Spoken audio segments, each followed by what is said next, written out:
The views and content expressed on the following program are provided solely for informational and entertainment purposes. They do not constitute legal advice. A podcast is not a substitute for retaining a competent, licensed attorney to advise you on your specific legal situation. Break the business, play is work and work is play. Power into creators, have fun along the way. Break the business, doing what it takes. Celebrate success and learn from the mistakes. How's it going, everybody? Welcome to the show. Boy, that was cheesy. It is time for Break the Business, where we empower indie creators and have some fun along the way. I'm Ryan Kairalla, and it is a pleasure to have you here this week for our final episode of the year, our holiday-themed Holiday Break the Business Spectacular. And by holiday-themed, I mean that we just threw on some cheesy holiday-themed Zoom backgrounds, and that's pretty much all we're doing for our holiday theme. Great to have you here. It's going to be a fantastic show. Let me go ahead and bring on Lauren to talk about just how great the show's going to be. How's it going, Lauren? Hey, it's going great. How's it going with you, Ryan? It is fantastic. I think your holiday theme Zoom background is even cooler than mine. I'm a little jelly. It's, you got a lot more going on there. I just got like the cheesy Christmas tree and everything. You got like what looks like some futuristic Christmas of the future theme going behind you. I like that a lot. I feel like I look like I'm in a newsroom and you look like you're in a comfy living room, which works. Yeah, but yours definitely more professional, befitting a broadcast. Me, it just looks like I kind of just, turned away from whatever Christmas thing I was doing and said, oh crap, I have to do a podcast, which isn't really that far from the truth today. So, but we both have Christmas trees, so win-win. There you go. We'll take I it. have a bell. Oh yeah, I have one of these. I have a bell too on my Christmas We'll be costume. there with bells on. Hi-yo. All right, I don't have my drum graphic. It's too hard to get to from here. But imagine I just went boom, psh. Great show this week, Lauren. Our guest coming up after the break. I would say like among my top, like if I had to make my Mount Rushmore of all time Break the Business guests, he's either got like the Jefferson or the Roosevelt spot. He is fantastic. Had him on the show a bunch. He's great every time. Kevin Bruner is joining us. He is the Senior Vice President of Marketing and Artist Brands for CD Baby. He is a true advocate for indie artists, an indie artist in his own right. He's been a member of the band Small Town Poets for probably like 20 some odd years now. They've been making great music. And he's dedicated his professional life through his work at CD Baby to empowering indie creators, to helping them find success by creating great tools at CD Baby to help creators not just distribute their music, but promote their music, get their material out there. And I love this company a lot. I've referred a lot of artists to CD Baby to have them distribute their music there. And what I like most about them, and I talked to Kevin about this in the interview, is just how much they've been able to pivot as the industry has changed. As you can identify from the name, when CD Baby started, they just made CDs for artists. You went to CD Baby and had them make CDs for you back, and that's all they did back in 1998 when that was all an indie creator needed. But since then, as the industry shifted to downloading, they made it so you could put your music on iTunes. When the industry shifted to streaming, it became the all-in-one, one-stop shop for artists to put their music on Spotify, on Apple Music, on Pandora, on TikTok nowadays, and Instagram. You do it all with CD Baby, and it's a great professional outfit. So I'm excited to talk to Kevin, have him give us an update on how things are going, and to have him talk about what his company's going to be doing next. And we'll get some great advice from him along the way. Love this guy. Absolutely. I'm excited. He's a cool dude. Lauren, I would like to debut a segment here on Break the Business for the first time. There are a lot of podcasters who do movie reviews. That is a well-trodden trope in the podcasting space. When podcasts are sort of itching for like, oh, we need to fill some content, they do a movie review segment, even if they're not trained film critics. I don't want to go that route because, again, there's lots of podcasters who do that. I don't want to annoy people with just my feelings on movies. However, I think I have a unique twist on the podcast film review genre that I think does warrant its own segment. Okay? So you're not going to review the movie, you're going to review the people who review the movies? Ooh, it's so meta. I like that. This is even better. I would like to debut a segment called Ryan's 1/3 of a movie review. Okay. Because Here's it the thing. the beginning third? Yes, that's right. I've come to find that the older I've gotten and the more busier I've gotten, the more distractions that exist in my life, the more that my ADD just continues to take over every aspect of my life, the less of a chance that I'm going to be able to get through a movie in one sitting. It is a rarity nowadays, especially with the pandemic where I'm not going to see movies in the theater anymore. It's so easy to just pause the movie and go do something else and then forget I was watching it. So I have a lot of half-finished movies in my library, and there are people who will ask me my feelings on a movie, and I'll say, oh, that was great, or oh, that was not so great. And then when that person walks away, I go, oh, God, I feel like a fraud because I've only seen a third of that movie and I just gave an opinion on it. But I think there's something to be said for a movie that just nails you in that first third and makes you want to keep watching. And I do have a 1/3 of the movie review that I'd like to give you this week. Okay, I'm hoping it's a pro at this point, but we'll see. Like, this movie is one that I quit at 15 minutes in, so. Well, I do have a lot of those 1/3 of movies, and I will submit to you that there are plenty of movies that if you only give it the first third, you're missing out on a great movie. There was a movie I saw last week where it was a Shang-Chi in the Legend of the Ten Rings, the new Marvel movie that came out. I watched the first third of that, and then I got distracted with work or something. And I didn't think the first third was that great. It was kind of slow. The dialogue was kind of meh. And I'm glad I went back to it later and finished it up because the last 2/3 of that movie were spectacular. That's And the review so- I want to hear. Like, give it a chance. Give it a chance. The last 15 is great. So that's why I think this segment's an important one. Like there might be a lot of people who walked out in the first third of Shang-Chi and didn't give it a chance. But anyway, then there's a movie that comes along that I've only seen the first third of, and I just need to see the rest of it. And I have that movie for you this week because just before I started recording Break the Business with you, I had to pause Matrix Resurrections. Oh, I have heard some things, but I won't say. Go ahead.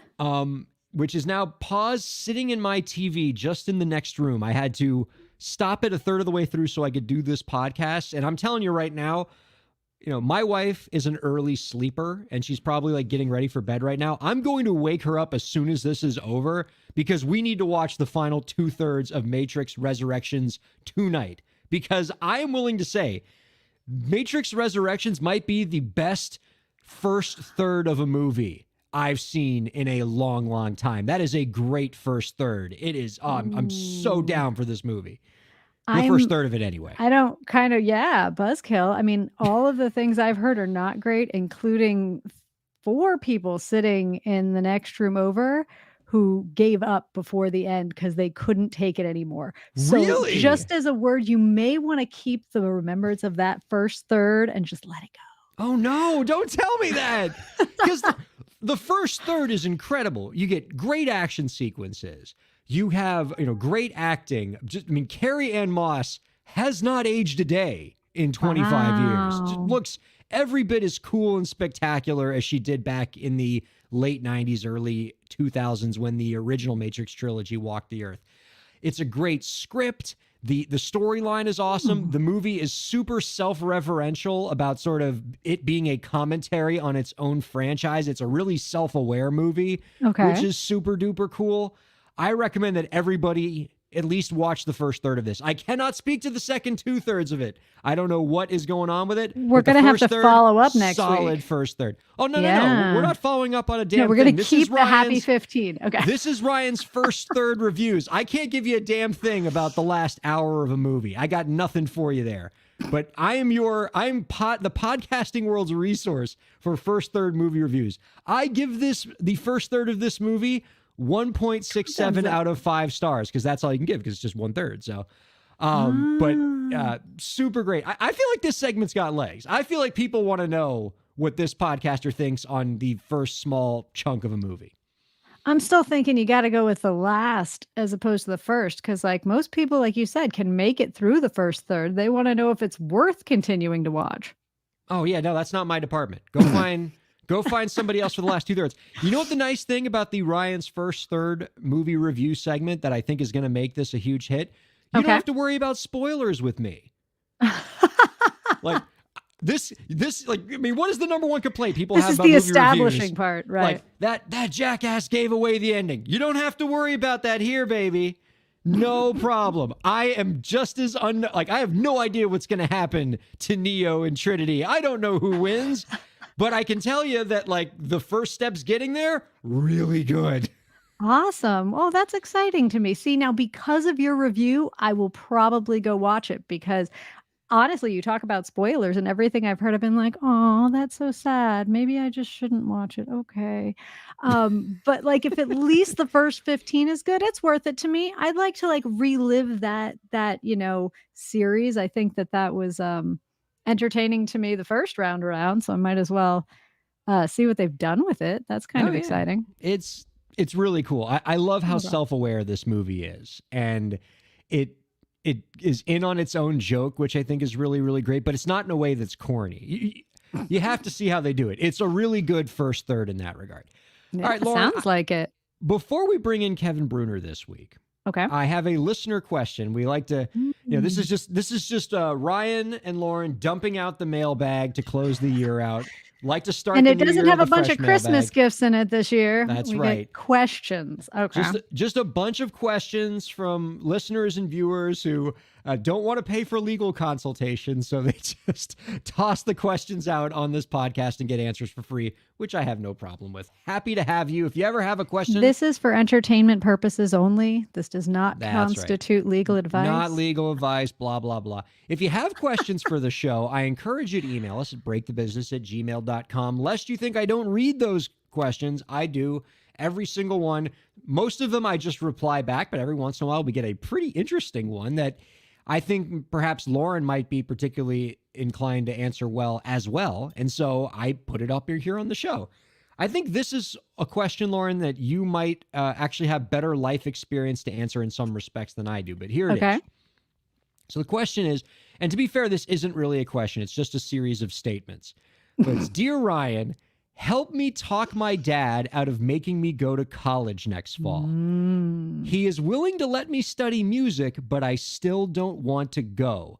College is a waste of time, and I just want to make music and be a live streamer. Now, I wanted to bring you into this, Lauren, because between the two of us, you're the only one who studied a fine art in college, and you work in the entertainment industry, ostensibly using that degree to some respect.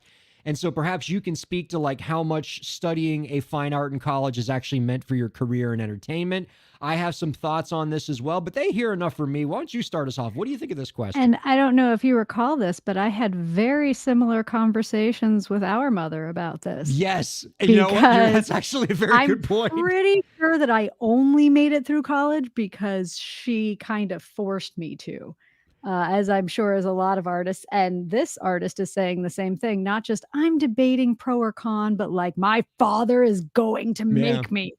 We had, because And, that was always a family policy, right? Like our parents were always sort of the mind of, you can do anything you want in this world, but you're going as long to as college. you go to Mom didn't, our mother did not finish college. And it was a very, very big deal to her to finish college. I think, strangely enough, I'm actually the first female in my bloodline to have graduated college. So even though I'm an artist, I get that badge of honor kind of. But the number one thing I will say to anyone even forcing themselves through it for their parents is to think of it more about the networking opportunity than the educational opportunity, because he's absolutely right. You can make music, create anywhere. You can be a YouTuber, a Twitch person, any of those things without any training, as it were. You're creating your own industry.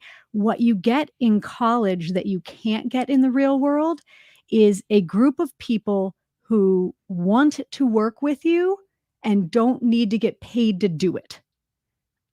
You may be paying to go to school, but you can get financing to go to college. You can't really get that same financing to go into YouTubing.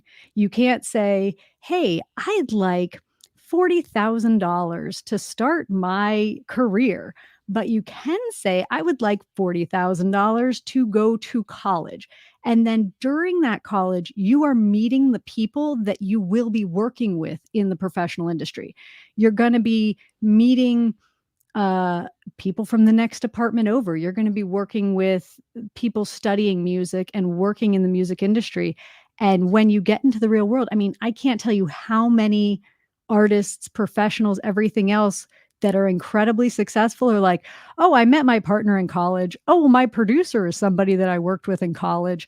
Oh, this person is, it's the people you're going to meet. And when you're in a fine arts major in that school, you're actually working with a whole bunch of people in your industry. Yes, learning the skills. Yes, working with the professors, which is not to be put down. They tend to be experienced people, but use that opportunity to meet the other students, to use that brand, as it were, to get past that. Oh, you went to such and such. I went to such and such. Now I have an opportunity for an interview. I have a following of people who are built in, who want to know what you're doing because they graduated from the same school or they were at a competitor school. Whatever it is, it's, to me, art school is different than and more than what they pitch it to be. Yeah. It's less about the skills, I guess, is what I'm saying. I love the point that you brought up about financing, and it's such a hilarious commentary on our society that, like, the way that we loan out money to people. Like, hey, I would like a loan for $1,000 to buy new live streaming equipment to start my live streaming career. Whatever, you bum, get out of our bank. Hey, I'd like 200 G's to spend on a bachelor's degree that will not increase my employability one bit. Absolutely. How fast can we cut you this check? We're not even going to look at your credit. Yeah, What is BFA is that? also known as the Bachelor of F-all. Yeah. There's not a lot you can do with that degree other than wait tables. Yep. Yeah. Oh, because I'm with you on a lot of your points there. I do not discount the networking value of a college education. And so, to the extent that the listener feels like if they go to college, they're just going to be not advancing themselves for 4 years, like, you're going to learn some stuff and you're going to meet some people, and there's value in that. Networking matters. When I've had different people come to me with different versions of this question, because I get it a lot. I get it not just from kids, but I get it from often the parents of talented kids, where they're like, I really want my kid to go to college because of, they had this sort of the same philosophy our parents did. Like, they know how important a college education is and they want what's best for their kids. And even if their kids don't want to go to college, they are inclined to just shove them all the way to commencement to make sure they get that degree because they're risk averse. But they still think, oh, but I want to make sure that my kid has these opportunities to, be a rock star if they want to be a rock star. What I would say is two main points. One, there is, I have colleges as clients. I'm the general counsel of a college when I'm not doing entertainment law. So, like, I am somewhat of a higher education advocate, though I do acknowledge that there are parts of the system that are pretty dang broken. But generally, the statistics bear out that college tends to be a good thing to do in terms of being a positive net present value project. Especially if you're getting scholarships, you got, in-state tuition that keeps your costs down. Or in the case of our listener, if daddy's paying for it, That the was better. one of the things I didn't say that I was thinking about is don't underestimate the value of keeping your network supportive of you. Having your father continue to want to invest and believe in your career, whatever that takes, is incredibly valuable. Pissing him off because you want to do your own thing might hurt you more in the long run than just doing it. That being said, look into the school you're going to. A lot of conservatories make you sign something saying, I will not work outside of school. That may not be the situation you want to put yourself in if you want to continue to work while doing school. And remember that it's not the end all be all. If you wind up taking off or being incredibly successful, nothing says you have to stay all 4 years or anything else. Some of the biggest successes are Juilliard dropouts. That's right. It You know, happens. it's sort of like a lot of it's like sort of what happens with Harvard, where it's almost like the failures are the ones that make it to graduation because the successes are the Right. Mark Zuckerbergs that invent Facebook and drop out a year and a half early. But Yeah. to your point there, Lauren, about conservatories, to sort of bring it to the end of the first point I was making there is this if you're going to go to college, like there's an argument that if you are arts bound and you want to be a YouTuber or an indie creator, there's an argument for going to college but not studying something in the fine arts, studying Hmm. business, accounting, marketing, engineering, coding, finance, something that you're interested in other than the fine arts that you can use to bolster your overall portfolio and to be that, God forbid, backup plan if your career as a international superstar doesn't work out. Which, by the way, like you could still take a field that would allow you to get into an adjacent industry. So Mm. maybe while you are in college working to be a YouTuber, you are studying, if you like computers, you're studying something in the coding field, and then maybe you can help design the next great platform for indie creators. Somebody like Kevin Bruner, who we're interviewing in the next segment, was a rock musician for many years, award-winning Christian rock musician who built his background in marketing and is now the senior vice president of marketing for CD Baby. I'm guessing he doesn't think that's a failure in his music career, that he's working for one of the top music companies on the business side, while still, by the way, getting to make music with his band, which he does regularly. And So, business is something that a lot of artists are lacking knowledge in. oh And yeah, you wind up paying a lot of people to do your marketing. So if you wind up learning marketing in school, that's great. And then continuing the networking, you become valuable to the other artists in the industry. So if you want to work with somebody you hadn't worked with before and you can volunteer to help them with their marketing campaign, you're valuable to them and now able to network with them. So anything that you have a tool in your toolbox for is worth it to me. that's right.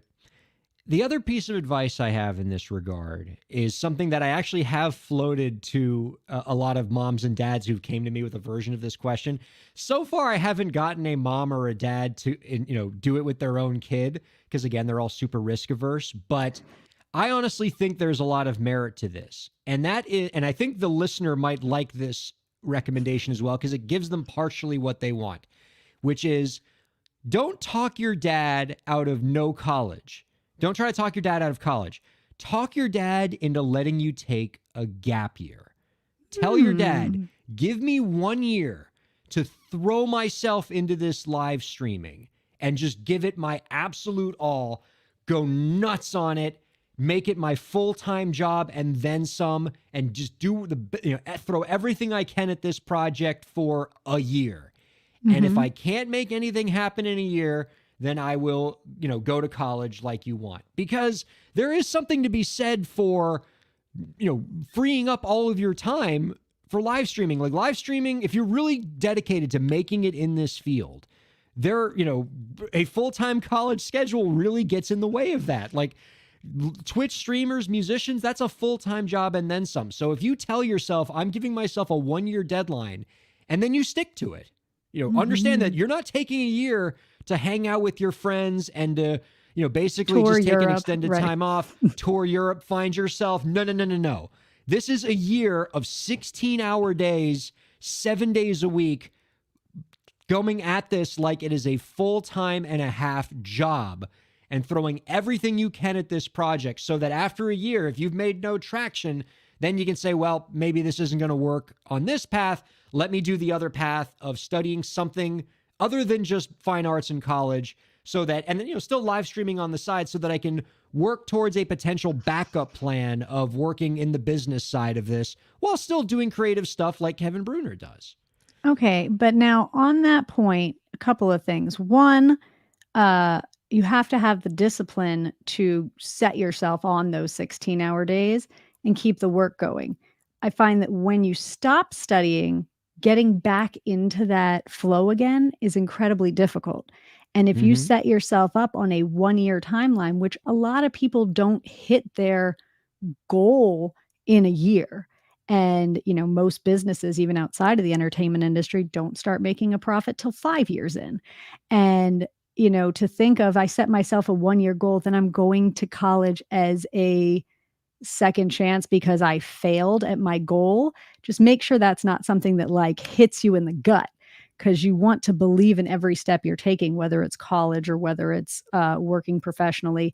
And I think it's dangerous to set yourself a short-term goal that then has a, if I fail, I will X, because that's scary to me too.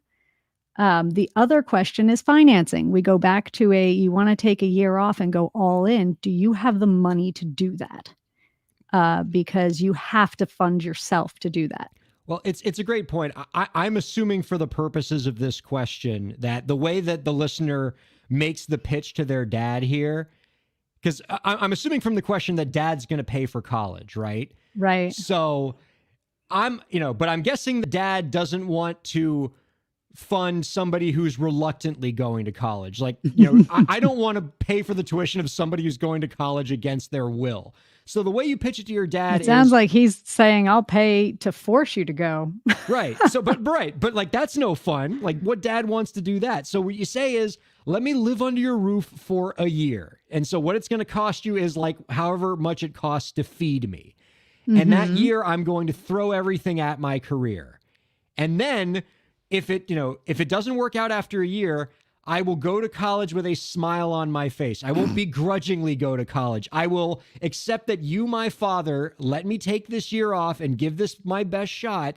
And now I'm going to happily do your bidding here and go to college. I think many dads, the dads who have the money to pay for college, are going to take that trade. Like, who wants to cut like 20, 30, 40, 50 grand a year and have your kid hate you for making them go to college? That's no fun. And who wants to spend that 1 year with your father hoping you'll fail so that you take his plan? Like, you're not talking about this, I convinced my father to support every moment of mine. It's like, give me a year, and if I don't, I'll go with your way. Now, have you really convinced him to support your way? Or is he just biding his time and hoping that you'll then go to college a year later? Like, you don't want to live in a household with somebody hoping you don't succeed. I don't know. I'm usually not a big college fan, and I do think that a fine arts degree underqualifies you to be a waiter. But like, there's not a lot of pros to it. That being said, when your parents are the ones saying, this is incredibly important to me, not, I think this is incredibly important to your career, but I need you to have these letters after your name for me. The reasoning for doing it might be that, to keep that network together, because fighting against them and then choosing to live under their roof for the next year while you do stuff is a really tough situation. I think tougher than most people will think it is.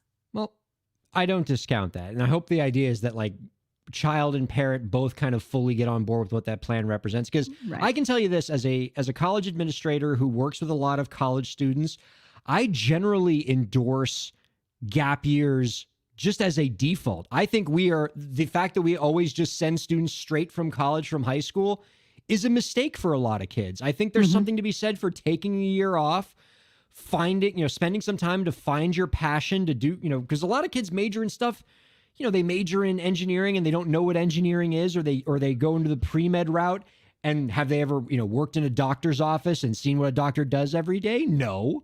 But they just sort of do it. And I think the idea of getting like a year of life experience under your belt before you go to college, wouldn't if you're going to go to college to like study something that will help you get a career in the music industry, I think spending a year trying to make it as an indie musician where that's your sole focus would probably give your college education some amount of context. And schools might be more interested in you. It depends on you get a great essay out of it. What stage you're in and where you think you could be going. If your career is already taking off, slowing that momentum could be detrimental to your career. If you're starting out in that career and expecting to jump exponentially in that year you take off, is a very, very different thing. I don't know if you remember, I went to a conservatory for 2 years, and then work opportunities. I left school and I worked professionally for 3 years straight because I was offered those opportunities. Then I went to a school for 1 year and finished up the last 2 years of my program because they looked at my resume and went, wow, you're going to look great on our alumni list. We'll take you in. I got scholarships. I finished in a year and I had professors who worked with me. I showed up after school to turn in projects because I couldn't be there because I was working and all kinds of things. But it depends on where you're at. If you're already going, keep going. And if you're not going, go network before you start going and see what happens. Right on. All right, we're going to take a quick break, and then we have Kevin Bruner coming up after the break here on Break the Business. Don't go anywhere. Ryan Kairalla here. I hope you're enjoying the show, and I hope that you're getting a lot out of it. I do what I do because I care about creators like you. A lot. I've dedicated my career to helping creative professionals, entrepreneurs, and organizations move forward. I do it by hosting this program, and I'm also proud to do it in my legal practice. If you're a creative professional looking for solutions-oriented legal services to help you further your goals, I'd love to help. My firm RKPA does contracts, commercial law, copyright, trademark, and more. Visit rkpalaw.com to learn more. That's rkpalaw.com. Ryan A. Kairalla, PA, Miami, Florida.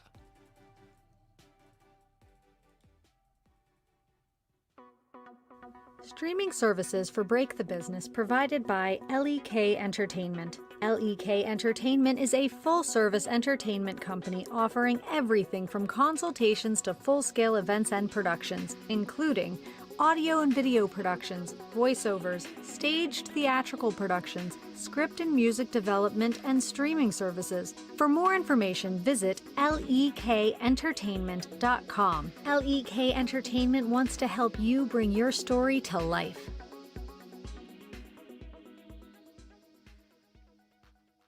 Thanks for supporting Break the Business. If you have a question or topic that you want us to discuss, email us at breakthebusiness@gmail.com. You can follow the host, that's me, on Twitter at Ryan Kair, and you can follow the show at the BTB Podcast. Be sure to subscribe to the show on Twitch, YouTube, and Facebook, and on all major podcast platforms. And now, let's get back to the show. Business. Our guest this week is a musician and the Senior Vice President of Marketing and Artist Brands for CD Baby, a comprehensive artist services platform that makes it easy for independent musicians to distribute, promote, and monetize their music so that they can thrive outside the major label system. Gotta love that. You can find out more about our guest's work by visiting www.cdbaby.com. We are happy to welcome Kevin Bruner on a Break the Business, a real friend of the show. Always love having you on, Kevin. How's everything going? It's going well, Ryan. How are you? I'm doing very well. I hope you like the new digs. We're visual now. We all had to comb our hair today. Yeah. You know, it's funny because I wasn't 100% sure. I thought I better not look like I rolled out of bed. I'm not sure this is video or not, but I made the right choice. Well, happy to see you, happy to hear from you, and just been really grateful just to have you along the journey of this program, to always be able to share insight with our creators. Love it. I'd love to first talk to you about just the recent news I've read about CD Baby. You guys announced earlier this month that you have paid out more than $1 billion to your artists since the company founded in 1998. What does all that mean for you at CD Baby? Can you reflect on your company's role in the rise of independent music? Because it's hard to really separate the rise of the indie creator over the last 20 years and CD Baby, because you guys have been there every step of the way. Yeah, I mean, it's a huge milestone for us because, you know, our catalog, in my opinion, our catalog represents true independent artists who are out there doing most everything themselves, from writing to funding their records to, you know, promoting their records to doing everything that they can, you know, to see success for their music. So to me, that represents the growing strength of the independent artist community that are pursuing their music career on their own terms. And yeah, we've been there all along the way, and we've continued to see that revenue payout increase considerably year over year, which is great because, you know, there's been a lot of changes in the music industry, but the revenue base for independent artists is continuing to grow, and I don't see it slowing down anytime soon. Well, thank goodness for that. And to me, I am inherently impressed by the fact that you guys are still here since 1998. Not because you guys aren't great, because I'm a big fan of CD Baby, but just that the industry has changed so much since 1998. The world has changed so much since 1998 that a lot of the folks that were doing things in the music industry 20 years ago aren't still here today. And the companies that have remained have had to pivot. They had to continue adding new services, get rid of services that don't operate anymore. CD Baby, originally, you guys made CDs for artists. That's how it all began. And now today you are this multifaceted, sophisticated distribution company for indie creators, but you're also doing promotion and all sorts of things. Can you talk about how your companies had to pivot over the years to continue to meet the needs of today's indie artist?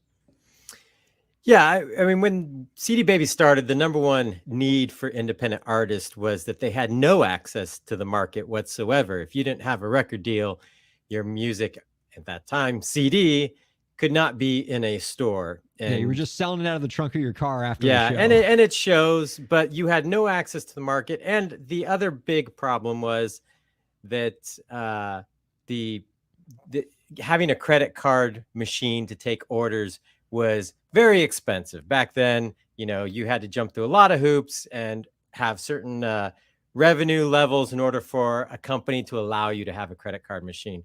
So CD Baby solved two problems. One, we allowed artists to, we'd warehouse and sell their CDs through our website. And so now they had direct access to their fans. They had a marketplace, and we were taking credit cards on their behalf. And we also had these little credit card machines. They used to be called knuckle busters that we allowed artists to sign up for so they could take credit cards at their shows. So at that time, that really solved a big problem and opened up the market to begin with. As the industry changed, the problems to solve for independent artists have changed. And those things are less of a need. Square is amazing for taking credit cards at shows, or, there's lots of options for artists to sell directly to fans. And so for us, the need for independent artists shifted from being about helping them sell CDs to helping them fully monetize their music rights. And so that's a lot of where we are today. And you can look back at, like when the iTunes store opened, we were one of the first companies to have music available. And the need was, again, opening up more marketplaces, allowing artists to monetize their music in new ways and being able to reach fans. And now it's less about the sale, because that was all very much about making your music available for purchase. Yeah. But now it's more about making sure your music rights are all properly monetized, whether that is a sale, a stream, a sync placement, a usage like YouTube monetization, or TikTok or Instagram stories. The digital landscape has opened up all these enormous amounts of music usages that just weren't possible. Many of them 10 years ago weren't possible and didn't exist. And it's been a lot of interesting waters to navigate and ensure that independent artists are getting their due and their representation in these areas. Well, there's no question that there's a lot of distribution, or a lot of disruption happening right now as we speak in the music industry. Just in the last few months, I mean, what we're seeing is pretty staggering, whether it's the rise of Web3, of NFTs, of micro sync platforms like TikTok and Instagram Reels, or live streaming like Twitch. The needs of your typical indie artist are very different from what they were 5 years ago, where it was pretty much like a downloading game, or even 1 year ago, where what I wanted from CD Baby as an indie creator a year or two ago was, can you get my stuff on Spotify and Apple Music? And that got me most of the way. But now it's much more fragmented. The needs of an indie creator, much more multifaceted. There's more video involved. And so as we're seeing more disruption than ever in the music industry, how does a company like CD Baby, which, as you noted, 20 years ago was really focused on helping you get those sales, how do you rise to that challenge and meet the needs of an indie artist that has so many more needs now? Well, there's a couple of things there, because there's a lot in what you that you just mentioned, how much the industry has changed just very rapidly in the last Well, it's a few crazy years. time. Yeah, yeah. I think first it starts out with understanding who are particular artists, who they are, and what their needs are, because a few things have happened. If you went back to 1998 when we started, um, while genre-wise, CD Baby would have been incredibly diverse. In fact, when I started working here in 2006, that's what blew my mind, that all the diversity of music that I just didn't know was out there because you couldn't see it in the mainstream market. This really robust, uh, just catalog of music that had everything you could possibly imagine. But with that diversity of genre, a lot of our artists were still pretty similar in what their pursuit of their music career was. A lot of them were artists trying to make a full-time living or hoping to build up to a record deal. The You genres fast- were diverse, but the channels were the same. Yeah, and also the musical journey they were on and their career path, they were still very much modeling it after the major label artist career trajectory. That's right. But you fast forward to today, and you've got, not only is the marketplace of independent music extremely diverse genre-wise, but now it is incredibly diverse by what people are actually trying to accomplish and their goals and objectives. And that is very different. And so that plays a big part into it. There are some artists that, now that want to crank out a track every day and are just trying to Yeah. see what sticks. It's like, there's people that take it even further and that are just trying to, kind of do things where I'm like, that's not who we want to serve. Like they're doing keyword stuffing and spamming, like just trying to get a ton of content out there that people might stumble onto. And then there's artists that are still trying to, like, I want to grow a career. I want to properly monetize my music. I want to build a catalog that grows over time and builds my musical career over time. And that tends to be the artists that we lean into and that we're trying to serve.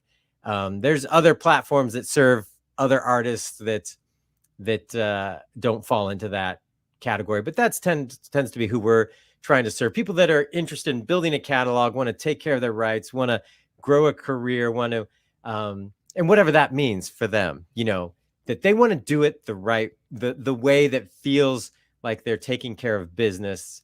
They're not just throwing out random tracks by and large. It's like they're trying to create an artistic persona. And so that tends to be who we're leaning towards. And that's important to understand because, back when there was a handful of digital distributors, the basic breakdown of what made each different was their pricing model between us and a couple of competitors. Now, pricing model could be a part of it, but it could also be who they're really trying to serve. Some people are just trying to upstream people to label deals, and other people are just trying to, they just want to be a piece of software that you use. We want to be the brand that still builds the community that feels like you have a relationship with, because we care about the artist community. We want to keep the artist community growing, and we want it to thrive. And that's what we look at. Well, so how does CD Baby do that for an indie creator? If I'm an indie creator who's setting up music on your service, and you're telling me that this isn't just a service where you throw your tracks up and then we'll throw your tracks up on Spotify and then we'll never talk to each other again.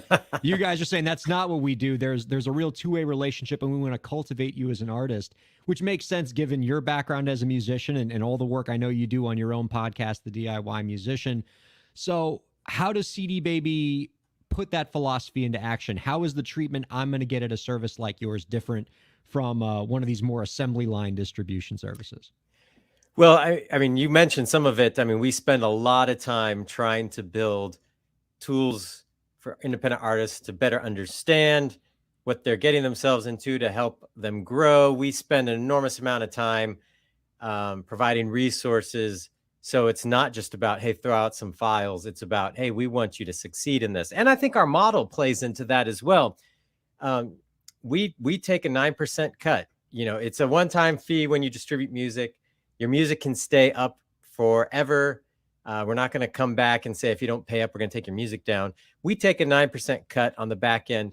And why I think this makes our service more aligned with independent artists is because we want to make sure you are fully monetized. We want your tracks making the most money possible because we get a cut. Because you got skin in the game. Yeah. We've got skin in the game. And that's one of those things. It's funny because I was thinking about just how that applies to a lot of aspects of an independent artist's career.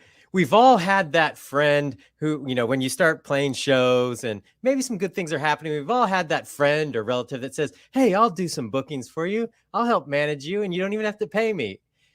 And then they might get one show and they're like, hey, we're not getting any shows or anything. And they say, well, you're not paying me anything. What do you expect? I'm like, right.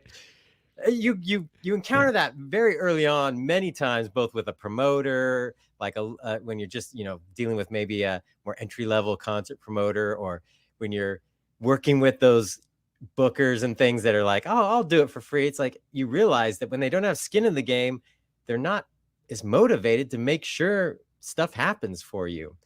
And for us, you know, that what that looks like on the back end that artists don't necessarily see is we make sure our files, our music files, are getting monetized as many places as possible, not just the top 1,000 tracks. We want our entire catalog completely monetized everywhere because when artists make money, we get a piece of it. And so that's a big motivator for us.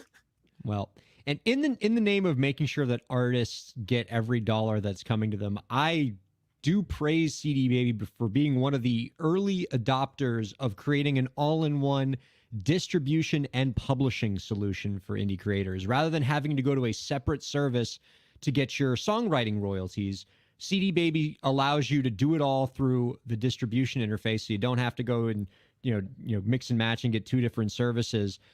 I'd love to talk to you about that because I think that's really cool, especially for the indie creators out there who are also writing their own songs and are worried about this thing called publishing. So can you talk a little bit about what the difference is between distribution and publishing and how they intersect on a platform like CD Baby? Yeah, distribution is about making sure your sound recordings are sent out to all the stores and platforms like Spotify, Apple Music, Amazon, and there's just an enormous amount of them all around the world. Depending on where you live, you may have heard of some that other people have not. There's a lot of them, and not just the ones we hear about here in the U.S. So that's, taking your master recording and sending it out. That master recording could be an original song you wrote. It could be a cover song, a song that somebody else wrote. And we compensate you for the usage of that master recording. Now, for songs that you wrote, that's when publishing money comes into play. And for artists that write their own music and it's original, we can represent them and ensure that they're getting all their publishing money. And most artists get confused because they have a performing rights organization. Like here in the US, it's ASCAP, BMI, or CSAC, and they think, oh, that's my publisher. No, they're not your publisher. Oh, yeah. Why do I need publishing administration? I got ASCAP. They take care of it. They are not a publisher. They say that right on their website. They are not a publisher. They represent publishers and writers for a certain type of royalty.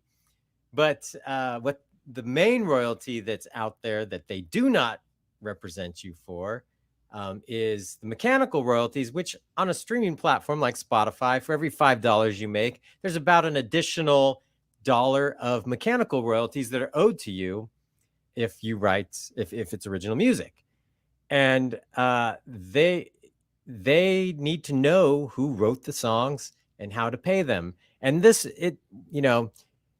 a very complicated process. The publishing world is probably the last piece of the music business to step into the modern era, and they're still kicking and screaming to do it.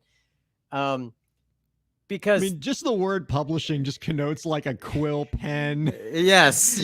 Some of them wish that was still the world they lived in, because the old school method of publishing really benefited high catalog performers, and that suited that world fine. But now you have all these indie creators that and a system that really should be paying one for one. I get when my if I release a track and it only gets streamed once, Spotify will compensate me for that one stream.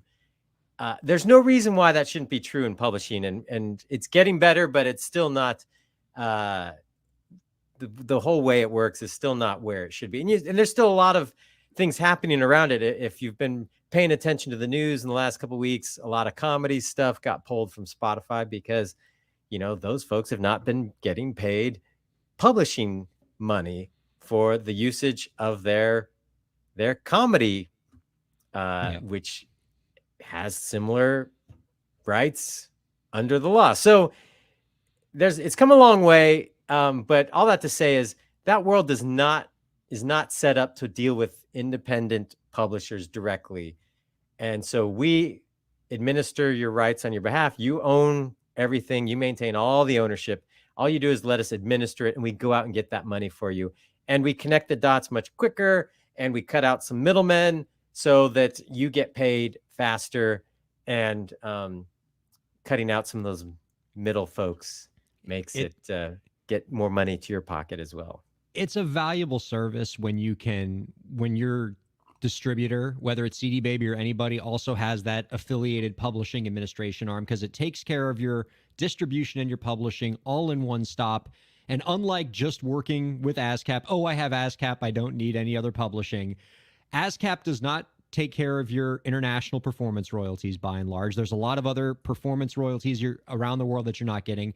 And as Kevin noted, you're not getting those mechanical royalties, which with the passage of the Music Modernization Act a couple years ago is a slightly bigger pot of money than it was before the passage of the MMA. So there's a lot of value in just making sure it's all in one place, and you only have to go through one platform to get all the royalties to which you're entitled. Great insight, Kevin. Let me ask you this now, because we're talking about how a company like yours continues to pivot in the face of just increasing disruption in the music industry. And I imagine a big key to that success in pivoting is not just reacting to change, but sort of being proactive about what you think is going to happen next. So let me ask you this, and we might be treading on some company trade secrets here, but don't worry. This is just you and me, all right? This isn't going on satellite radio or anything. Just a couple dudes talking. What's next for CD Baby? What are you guys planning that will allow you to perhaps confront the next year's or next 5 years worth of challenges ahead in the industry? Well, for us, one of the things that we've been spending a lot of time and effort on is making distribution accessible to everyone around the world. Currently, our website is available in Spanish and Portuguese, meaning that you can not just go into the website, but the whole way you interact with the company. So allowing people that are outside of English-speaking countries better access to distribution. A big piece that we're spending a lot of time and effort on is making it easier for artists in underserved areas to pay us and to get paid from us, meaning transacting in their local currency. Some of these areas that have really burgeoning music communities, like in Latin America or parts of Asia and parts of Africa, they don't have credit cards. They don't have online banking the same way necessarily the Western world is used to. And so getting access for those folks, and then even bigger, paying them, because a lot of them, it's a little more of a complicated issue of how banking works in various countries. And so pretty tricky last mile problem there. Yeah. So there's an enormous amount of artists where that is a key issue for them, and also making it more accessible that we can adjust for, how the price per, value to the dollar in different areas. For some folks in Latin America, are $29 or $9.95 for a submission fee. That just seems like, okay, $9. We kind of see that. That's not too much. It's worth it. for a song. In other countries, that could be like a whole week's worth of pay. Yeah. So we're trying to do things to make it more accessible to everyone around the world and speak to them in their own language and let them be able to transact in their currency. And we think that's going to be critical for the success and continued growth of the independent market in, the next 10 years. I love this because we could almost say like the first 20 years of what you guys have been doing has been focused a lot on getting indie creators here get their music throughout the world. But now you guys are also turning your focus on bringing the world's music to the rest of the world and making sure that not just here in the United States, but around the world, people have access to that kind of easy distribution to allow anyone in the world to become a successful indie creator. Love it. I'm really excited by that. You can find out more about our guest's work by visiting www.cdbaby.com. Kevin Bruner, our guest, he is the Senior Vice President of Marketing and Artist Brands for CD Baby. And among the things on his resume that we love, he's a friend of our program, which is lovely. We've had him on a bunch of times. He always has great insight. Oh, and by the way, he's a rock star in his own right. How's the band doing? You guys still playing Small Town Punk? Yeah, I just got back from playing some shows, and it went really well. It was, I can say that the shows we just did had far greater attendance than I had hoped for, which is nice. And it was a big success. And then we also, we did a live stream event. That was the first time where we scheduled and promoted and did it electric, which was something new. We still had some learning experiences along the way with Facebook and going live, but it sounded amazing, and that was the most important thing because it was all electric and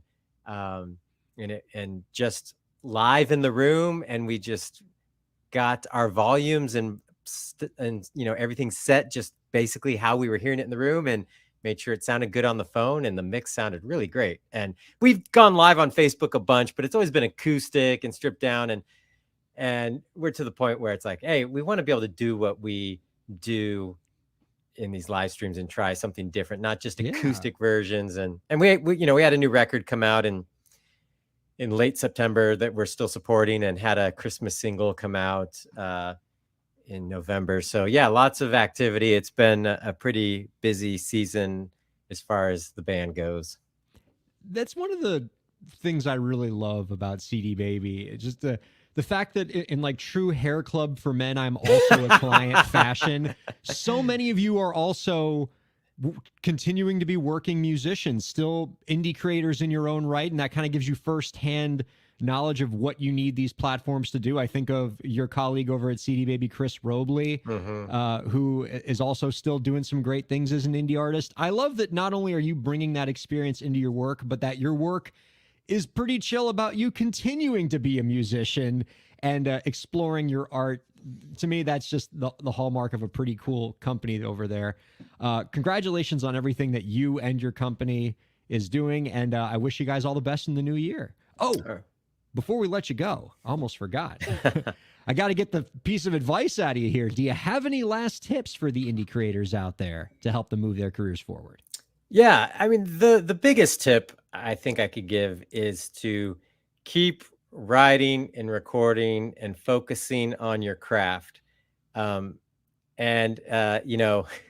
It's funny because being out there and having been doing music for many, many years and seeing the rise of technology and how it can be very helpful, especially on the recording front. I record a lot of the guitar tracks I do here at my house, and it sounds just as good as a studio. So there's been a lot of accessibility there, but at the same time, technology can be such a massive distraction for artists for actually honing their craft. So there is a need in place for things like social media and such. But at the end of the day, if you're looking at how you're spending your time and the majority of it is not writing, recording, and creating new music and improving your craft, then you might need to adjust your priorities, because That's one of the things that is going to help you more than anything else, is writing, getting better, making great music, getting music out there and seeing how people react to it, and then building a catalog. Because even if you have one song that does well, I talk to artists all the time. They're like, they'll just have one song and they'll kind of just, you'll get it out there, it does well, but then they have a hard time moving beyond that song. I'm like, your fans cannot listen to your song on repeat over and over again for months on end. You need a catalog, and every time you release new music, it gets them to go back and listen to your whole catalog. And so it's like the idea of building this catalog is so key to driving revenue and building a career and just keeping your fans engaged. I think the last thing I'll say is, one of the great things that's happened is that platforms like Spotify and Amazon just added this like a month and a half ago. They allow you to pitch tracks to editors, and they also push, if you use their tools properly, push your new releases to your fans there. So the act of releasing music is an act of promotion, which is the best thing ever, because it's like you want to release music and it be pushed to your fans. So releasing more music is the best way to keep engaging with your fans and driving revenue and building stream counts and download counts and engagements and all that. So yes, if you find yourself spending most of your time on TikTok or Instagram, then maybe you want to be an Instagram person and not a musician, because being good at it takes time to hone a craft and get better. And that's something definitely I've seen with, at this point, I've been releasing music for almost 25 years. And the last album we did, we think, is the best thing we've done. And our fans have been saying that too. It's like, it's a long journey to keep building those experiences and things that create, good music. Terrific insight, Kevin.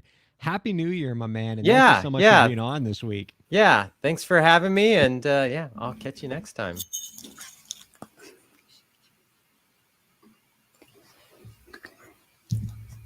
That was Kevin Bruner, everybody. You can find out more about our guest's work by visiting www.cdbaby.com. One of my favorite people to always have on the program. He's great every time. And oh my God, look at that cute dog. He just wanted to say goodbye and Happy New Year. Oh, goodness gracious. Well, my thanks to you, Lauren, and to Lucky for joining us with the closing of the show. Oh, what a cute doggy. And most of all, thank you all, listeners, viewers, for hanging out with us all year. It's been a fantastic year. Love having this live stream and getting to talk to you all on it. And I'm excited for what 2022 will hold. And we'll hope you'll be joining us for that year. Thank you all for checking out Break the Business. We'll see you Happy next New Year. year. Next year.